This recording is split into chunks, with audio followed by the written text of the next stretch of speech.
Session के साथ में अक्सर श्रीमद् भगवत गीता की भी बात कर रहे हैं हम। उसमें जो हमने पहला अध्याय वो हमने पहले ही देख लिया, जिसमें हमने जाना कि अर्जुन कैसे अपने सगे संबंधियों से लड़ने से डर जाते हैं और अपने सभी हथियार नीचे डाल देते हैं। तो उसी को और आगे बढ़ाते हुए दूसरा अध्याय जो है सांख्य योग, उसमें भगवान श्री कृष्ण अर्जुन को समझाते हैं कि किस प्रकार हमारे भीतर की सभी बुराइयों से हमें लड़ना ही पड़ेगा। तो उसी श्रृंखला को और आगे बढ़ाते हुए आज बात करेंगे श्रीमद् भगवद गीता के दूसरे अध्याय सांख्य योग के 35वें श्लोक की, जिसमें बताया गया है भयाद्रणात् दु परतम मत्स्यन्ते त्वाम महारथा येषां च त्वं बहुमतो भूत्वा यास्यसि लाघवम्। मतलब कि भगवान श्री कृष्ण अर्जुन को बता रहे हैं कि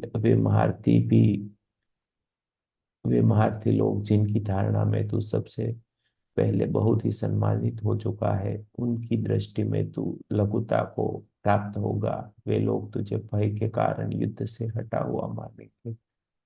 ऐसा कृष्ण अर्जुन को समझा रहे हैं कि अगर तुम युद्ध नहीं करते हो तो बाहर बहुत सारे जो महारथी है उनके मन में आपके लिए बुरा भाव आएगा, क्योंकि वो आपको मानेंगे कि अर्जुन डर गया है इसलिए लड़ना ही पड़ेगा। ऐसा भगवान श्री कृष्ण अर्जुन को समझाते हैं। तो हमें भी जब हम ध्यान मार्ग में आगे बढ़ते हैं तब हमारे भीतर की बहुत सारी अच्छी बुरी चीजें हमारे सामने आती है।